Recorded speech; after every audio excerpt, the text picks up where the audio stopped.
A terrible crime was committed right here in my community just 6 days ago, less than a week. And we're driving by the scene of that crime right now. It's right out this window, the elementary school, right here in my hometown. I'm not going to stop or even slow down because I don't want to be taken for a chimo. But for the purposes of this video, my town's elementary school might as well be your town's elementary school, my fellow Americans. Because in my town, as in many of your towns, the elementary school was the site of the polling place. And the crime that I am referring to is the recently concluded 2014 midterm election. 6 days ago, last Tuesday, was Election Day here in the United States.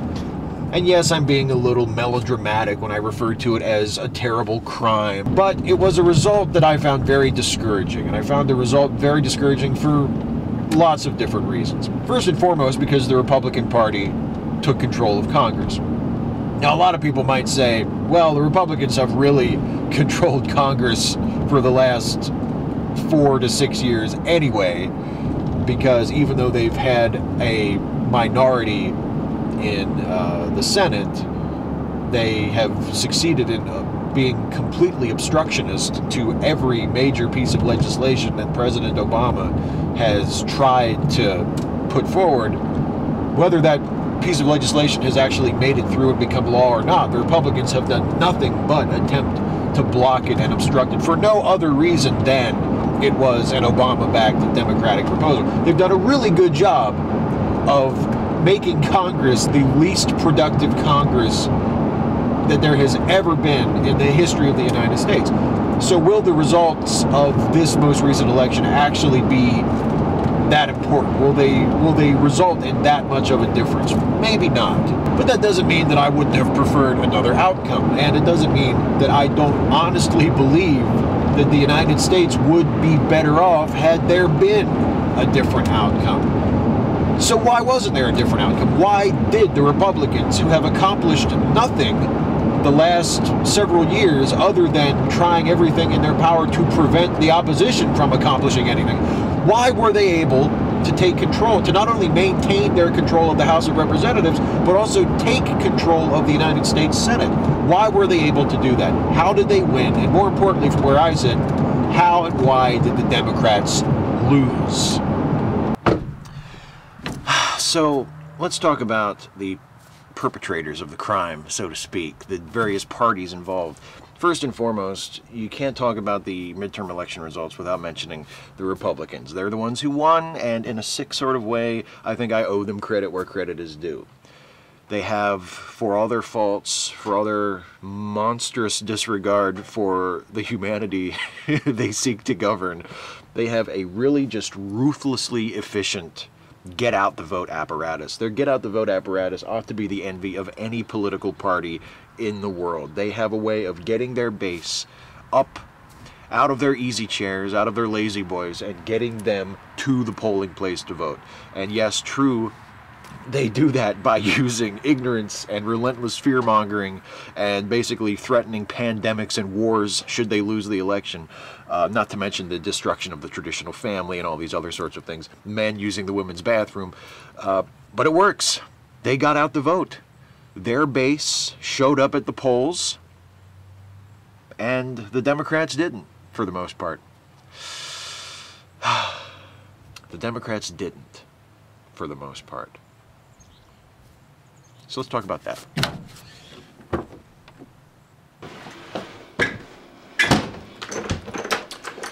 So let's talk about the role that the Democrats and liberal voters played in the midterm election results, because as much as the Republican Party and their various underhanded, morally questionable get-out-the-vote tactics, effective as they are, had to do with that result, most of my ire since then has rested with the people on my side, the Democratic Party, and perhaps even more so, the progressive or liberal-leaning voters in the United States. So let's talk about the Democratic Party first and the role they played, because I truly believe that the Republican victory this past Tuesday would not have been nearly as overwhelming, perhaps would not even have happened were not the Democrats so determined to lose. And the Democrats lost for the same reason that Democrats usually lose, which is they ran from their own successes. They fled from their accomplishments instead of making those accomplishments centerpieces of their campaigns. And among the things they ran from was President Obama. And President Obama hasn't been terribly popular lately, but the man has not been the failure as president that he has been perceived as in much of the media and throughout much of the electorate. One of the reasons why President Obama is perceived as a failed president by so many people is because of another weakness of the Democratic Party, which is they allow the Republican Party to control the narrative of American politics. Republicans and the Republican Party have succeeded multiple times, especially since the election of Barack Obama, in pulling the Democratic Party toward the center and to the right. When was the last time the Democratic Party was able to move the Republican Party to the left? A few people on Facebook said, well, they've kind of moved them a little bit to the left in terms of LGBT rights. Maybe a little bit, in the sense that they're not fighting against it as hard as they used to be. But that's still not much of an accomplishment. The Republicans have managed to drag the Democrats their direction and to control the political story that we tell ourselves in such a way that the Democrats have basically ceded control of the political debate, of the political conversation in the United States to the Republicans. But there's still one more group that is to blame for the midterm election results. It's not just the Republicans. It's not just the Democrats. There's also us. And by us, I mean people in my voting demographic, people of my political ideology, liberals, progressives, secularists. This is much our fault. In fact, it may be mostly our fault. How many of you have seen this graphic that I'm about to show you? This is a line chart of voter turnout by age groups. And as you can see, for the most recent midterm election, as well as for the previous midterm election, voter turnout among seniors was very high, while voter turnout among young people was very low. Seniors, generally speaking, tend to vote more conservative, vote Republican, while young people tend to vote more liberally and progressively and therefore vote Democrat. That Republican get out the vote apparatus that I've mentioned a few times in this video is so incredibly effective for multiple reasons. I mean, one of those reasons is, as I mentioned before, it's utterly shameless. They will fearmonger, they will play on the ignorance and the bigotry of their base, they will relentlessly, blatantly demonize people of color, gay people, immigrants, labor unions, the poor. They will fearmonger, they will threaten you with war, with terrorism, with viral pandemics. They will do anything they possibly can to get their targeted base, which is mostly slightly more affluent to wealthy white people, older white people, to the polls. But amplifying the effect and the power of that get out the vote apparatus that the Republicans rely on and use so effectively is the voter apathy on the other side. When we don't vote, and we don't, we are basically ceding control of Congress, of our state legislatures, of our governor's mansions, of the White House in many cases, to the Republican Party. And the worst part of it is that we pat ourselves on the back for it. Often. I don't. I think it's disgraceful. But a lot of younger, liberal, left-leaning, progressively minded people have convinced themselves that voting is just for suckers, man. People don't vote. Your vote doesn't count. Your vote doesn't make a difference. It's the corporations that run everything. It's the puppet masters. In fact, our voter apathy and our lack of participation, particularly in midterm elections, is so predictable and so regular that the Republican strategy kind of depends on it. They depend on us not showing up at the polls because they know that if we do show up at the polls in large numbers, like we did when Barack Obama was running for president in 2008 and 2012, that they lose. The only way they win, and especially win big, is if we don't show up, if we let them win.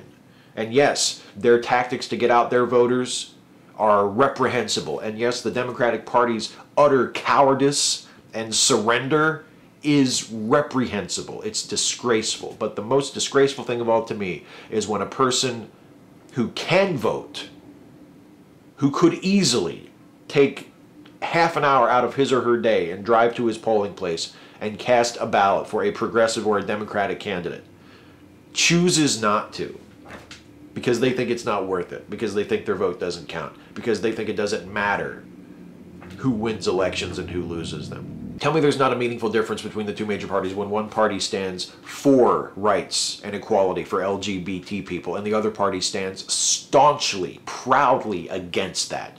Tell me there's not a major difference between the two parties when one party seeks to address the gender gap and the wage gap and to make abortion something that a woman who needs one or wants one is not only theoretically entitled to, but is practically able to get if she needs it, while the other party proudly, staunchly opposes that. Tell me that there's not a fundamental difference between the parties when one party wants to seriously address global warming and the other party has people in high-ranking positions, high, powerful elected offices, who deny that global warming even is occurring. Tell me there's not a fundamental difference between the two parties. And if you're one of these folks who says that it's just the corporations, it's the puppet masters that are really important, not the people we elect and our votes don't matter, I would ask you to answer me this question. If that's the case, why is it that voter suppression efforts, voter ID laws, are coming almost exclusively from one side of this discussion and not from the other side? Why is it that politicians and special interests and PACs and lobbyists on the right are pushing so hard and succeeding in many cases to pass laws with the practical effect of keeping as many people from this side from voting as possible? Why is it that voter ID laws tend to disproportionately affect people of color, people with low incomes who traditionally vote in strong percentages for Democratic candidates? If your vote doesn't matter and you're a liberal, why are the Republicans working so hard to make sure that you don't cast it? That should tell you something. That should tell you that your vote does count. So what's to be done about it? Well, while the problem is incredibly complex, the solution to me is deceptively simple, and it's just this. Go out and vote. In 2 years, when we have another election here in the United States, if you are of voting age and you can vote without a hardship, that is, if you are not one of the people who is affected by these onerous voter ID laws, if you are not a member of some marginalized or suppressed group, go vote. And just as importantly as that, even more importantly than that, in 4 years for the next midterm election, go vote for that too. Vote every time there's an election. The Republican Party, the conservative wing of our American politics, the ones who stand against liberty and equality for gay people and for women, the ones who stand against abortion rights, the ones who stand against higher minimum wages, the ones who stand against science education and secularism and addressing climate change. Those politicians, those candidates, those causes, those proposals, their agenda can only be moved forward when we stay home. When we don't vote, they win. So we have to vote. Do not, and look, as much as I admire George Carlin and as much as I think he was a genius, and as funny as I find his line that, well, I don't vote because if I voted I would have no right to complain. As funny as I think that joke is, that is horse shit. And I do not recommend that you base your political philosophy or your attitude toward our political process on that line. And I damn sure don't think you should base it on the opinions on the subject offered by Russell Brand. If you are an American and you can vote, vote. That's the answer. And if you are a liberal, if you are a Democratic left-leaning person, vote for Democratic or liberal candidates. You're not going to find a perfect one. You're not going to find one that is going to be the perfect embodiment of everything you think a representative or a statesman should be. It's not going to happen. But you're going to have to pick the best person, the person that you think is most reliable, is most likely to support those causes that you support. And I'm telling you, as sad as they are, And as pathetic as their performance was at a party-wide level in this last election, as much as they rolled over and just let the Republican Party have it, and as frustrated as I am with them, if you are a liberal-thinking, progressive-thinking person, you're probably going to want to vote for a Democrat and not a Republican. We don't elect people via tweets. We don't elect people via Facebook status updates. We elect people by going to the polls and voting. And in 2 years, that's what you need to do. You need to go vote. And 2 years after that, you need to do it again. You need to go and you need to vote. You know why the Republicans spend so much effort and so much time on voter turnout? You know why they have constructed this impressive, almost intimidating get out the vote apparatus? Because they're fucking smart enough to know that you don't win the elections that you don't fucking show up for. We didn't show up for this last one and we lost. Let's show up for the next one, please.